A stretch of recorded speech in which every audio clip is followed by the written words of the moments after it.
¿Emergencias, dígame? Un conductor se dio a la fuga tras atropellar a un hombre, pero se llevó consigo algo muy importante.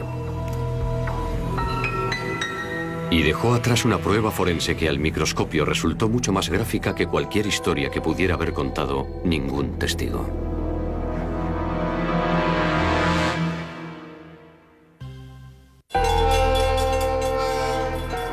Una fría noche de febrero de 1995, Todd Christensen, un policía de Kalamazoo, Michigan, estaba de servicio en su coche patrulla.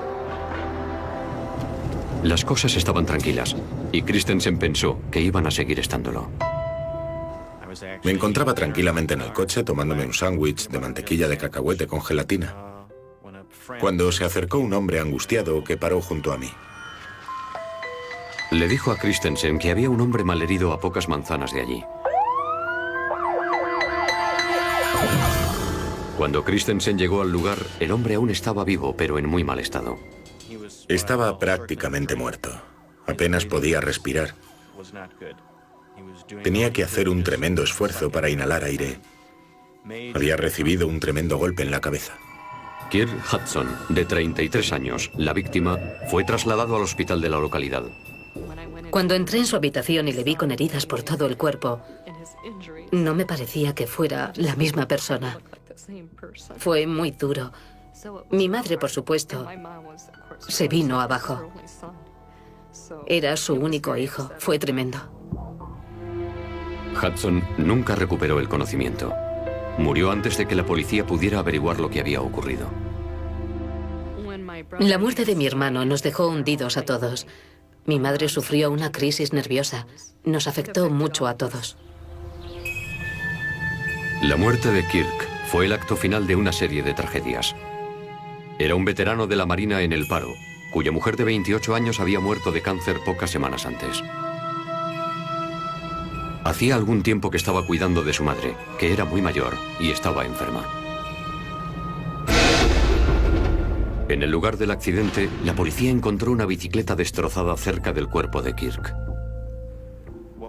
Lo que vimos era sin duda la prueba de un crimen. Las piezas de un vehículo, la bicicleta retorcida y el hombre tendido en un charco de sangre llevarían a cualquier investigador razonable a creer que el hombre había sido arrollado por un vehículo y que su conductor se había dado a la fuga. La familia de Kirk dijo a la policía que solía dar paseos en bici por la noche. Yo creo que así era como aliviaba su estrés. En realidad le daba igual la hora que fuera. Era un ave nocturna. Eso era lo que le gustaba, montar en su bicicleta de noche para ir a cualquier parte.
No había ningún testigo del atropello que causó la muerte a Kirk. Pero la fuerza del impacto no dejó duda alguna de que el conductor del vehículo sabía lo que había pasado. ¿Cómo pudieron darle y dejarle allí? Yo no podía creerlo. Pensé, ¿por qué no han parado? Las únicas pistas sobre la identidad del conductor eran unas piezas de camioneta o de coche que se encontraron en el lugar de los hechos. Sabíamos que las pruebas eran recientes porque estaban sobre el hielo. De lo contrario, se habrían congelado, de modo que los trozos de faro, de antena, del espejo retrovisor, así como las lascas de pintura y las piezas de la bicicleta eran sin duda recientes. Los técnicos identificaron la localización de cada pieza con un número y después hicieron un diagrama detallado de la escena del crimen. Después fotografiaron cada una de las 28 piezas encontradas. Pero no se sabía si esas pequeñas pistas iban a ser suficientes para identificar el vehículo. Después de recoger todos los objetos del lugar de los hechos, pensé que habíamos hecho un esfuerzo enorme, pero yo no veía más de un 30% de posibilidades de encontrar el vehículo. Yo no tenía grandes esperanzas. Junto con las piezas del vehículo también había lascas de pintura. Una de ellas era un poco más grande que una moneda de 25 centavos y contenía una gran cantidad de información. Tenía dos colores perfectamente diferenciados y una raya negra. La lasca de pintura tenía 3 colores: rojo oscuro, una raya negra y malva. Era muy original. Era un vehículo de 2 colores con una raya negra. Una investigación detallada reveló que se habían vendido muy pocos vehículos con esa combinación de colores, lo que hacía pensar que era un coche personalizado. Eso ayudó a reducir el número de personas que estábamos buscando. Después, los investigadores analizaron los trozos de plástico naranja que se habían encontrado en el lugar de los hechos. Al microscopio encontraron una combinación de pequeños cubos y rectángulos diseñados para reflejar la luz.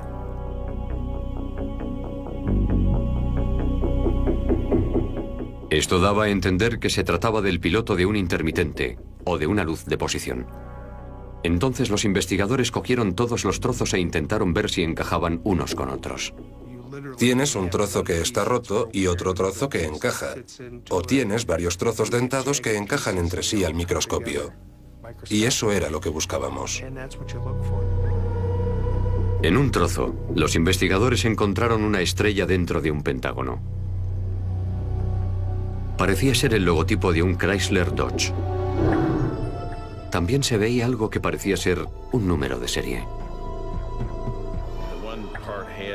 Se veían unas marcas, unos números, y yo esperaba que fuera un número de serie que pudiera identificar el vehículo del que procedía esa pieza. De modo que los investigadores reunieron todas las piezas encontradas en el escenario del crimen y las llevaron a un concesionario de Chrysler Dodge. Y allí, el jefe de almacén David Johnson se vio obligado a hacer algo que no tenía nada que ver con su trabajo. Había leído en el periódico que habían atropellado a un hombre en el centro de Kalamazoo y que pensaban que se trataba de un todoterreno, y cuando el policía vino a interrogarnos dije, Dios mío, ¿habrá sido un Dodge? Johnson confirmó que los trozos correspondían a la cubierta de plástico de un intermitente. Entonces anotó el número de serie, consultó el manual de repuestos y descubrió otra pieza del puzzle. Enseguida comprendí de dónde procedían las piezas. Tenía que ser de un Dodge todoterreno. En cuanto vi el tipo de pintura y la antena, comprendí que tenía que tratarse de un coche personalizado porque no eran piezas estándar. Un vehículo personalizado está adaptado a las especificaciones del propietario. Johnson dijo que los trozos del piloto indicaban que el vehículo era un Dodge Ram, un todoterreno fabricado entre 1986 y 1993. Pero un análisis detallado de un pequeño espejo encontrado en el lugar de los hechos redujo la búsqueda todavía más. Era una pieza de encargo y solo se había fabricado entre 1986 y 1987. La policía ya tenía situados dentro de un espacio de 2 años la marca y el modelo del vehículo que atropelló a Kirk Hudson. Nos corría mucha prisa encontrar el vehículo. El tiempo es decisivo. No conviene que un vehículo así ande por ahí durante un largo periodo de tiempo. Sorprendentemente, tan solo en Kalamazoo había cientos de vehículos que coincidían con la descripción. Y cientos de miles a nivel nacional. El conductor y su todoterreno podían estar en cualquier parte.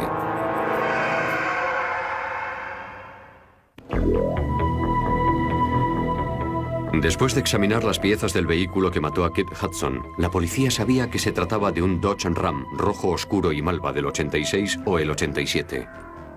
Un todoterreno personalizado con una fina raya negra. La policía tenía una lista de los cientos de personas que habían comprado ese tipo de vehículo. Es como buscar una aguja en un pajar. No es nada fácil. La familia de Kit Hudson fue informada, pero les advirtieron que no albergasen muchas esperanzas. Mi hermano tenía una familia que le quería. Era una buena persona y para nosotros era muy importante conseguir que se hiciera justicia. Se envió a los medios una descripción del todoterreno. Se recibieron algunas llamadas, pero sin ningún resultado. Un día, más o menos un mes después de la muerte de Kit Hudson, la clienta de un bar local empezó a hacer preguntas. Yo estaba tranquilamente sentada y el camarero dijo algo sobre un accidente en el que había muerto un hombre que iba en bicicleta y dije, ¿ah, sí? ¿Cuándo fue? La mujer, que había pedido permanecer en el anonimato, quería saber más detalles sobre el accidente. Cuando le contaron que había tenido lugar a pocas manzanas del bar y leyó la descripción del vehículo que se dio a la fuga, sospechó que conocía la identidad del conductor. Él era el único en todo el barrio que tenía un Dodge de ese color. No recuerdo de qué año, ni si era muy antiguo. Yo solo sabía que el todoterreno tenía que ser el suyo. Llamó a la policía comunicando que sospechaba que el conductor del todoterreno era Jim Northey. Y dijo que ella estuvo con Northey la noche del accidente y que habían estado tomando copas juntos. No tenía ni idea de cuántas copas se había tomado. No seguí la cuenta. Dijo que Northey salió solo del bar en su todoterreno poco antes de producirse el accidente. Northey tenía 46 años y había sido detenido 7 veces por conducir en estado de embriaguez. La oficina de tráfico confirmó que tenía un Dodge Ram de 1987, del mismo color que el del accidente. Pero cuando la policía descubrió dónde trabajaba Northey, empezaron a dudar si llegarían a resolver el caso. Trabajaba en una planta de reciclaje y desguace de coches. Pensamos que el todoterreno ya habría sido desguazado y estaría seguramente convertido en 1000 pedazos. La policía fue inmediatamente a la casa de Northey y encontraron que las ventanas de su garaje estaban tapadas con toallas y bolsas de plástico. Nadie podía ver el interior, cosa rara en un garaje. Pero eso despertó aún más mi interés. Cuando le interrogaron, Jim Northey negó tener cualquier relación con el accidente mortal, pero sí dijo que su mujer se había dado un pequeño golpe con el todoterreno unas semanas antes. Era evidente que el vehículo había sufrido un accidente. El piloto delantero derecho era nuevo y estaba colgando de un cable. Pero la policía no podía decir con certeza si los daños se habían producido en el accidente mortal o en el otro pequeño incidente al que se había referido Northey. Entonces, casi por casualidad, la policía dio con una pista importante. La mesa de trabajo estaba llena de cosas, herramientas y cosas así. Empecé a retirar todo lo que había sobre la mesa y al final encontré un trozo de plástico naranja que era igual que los que habíamos encontrado en el lugar de los hechos. Pero no bastaba con haber encontrado un trozo de plástico similar. Lo más importante era saber si era el mismo.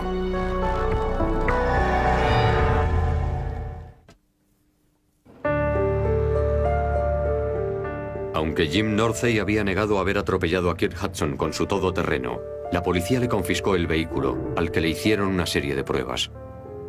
Lo primero que hicimos fue procesar el vehículo con luminol. Buscábamos restos de sangre.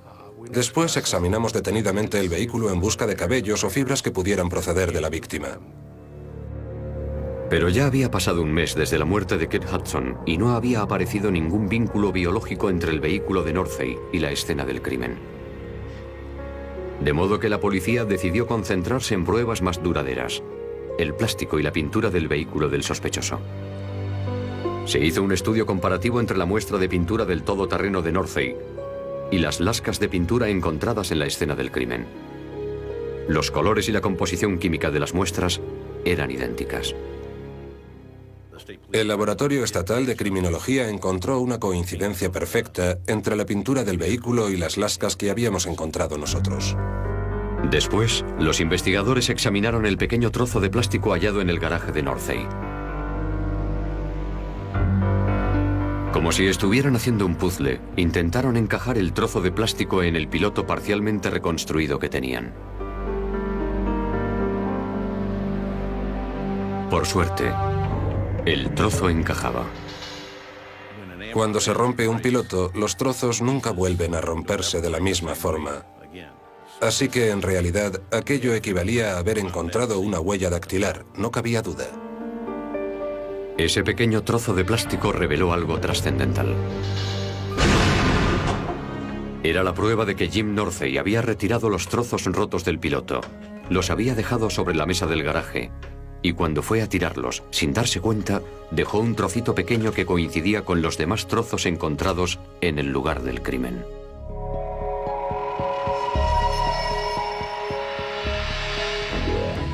Ahora los investigadores se concentraron en la bicicleta de Kirk Hudson. La pusieron junto al todoterreno del sospechoso con el fin de encontrar el punto de contacto. La bicicleta tenía una abolladura que parecía coincidir con el punto en el que había impactado el todoterreno. Estaba a la misma altura y en el mismo lugar, en el lado del copiloto. Todas las piezas del puzzle encajaban a la perfección.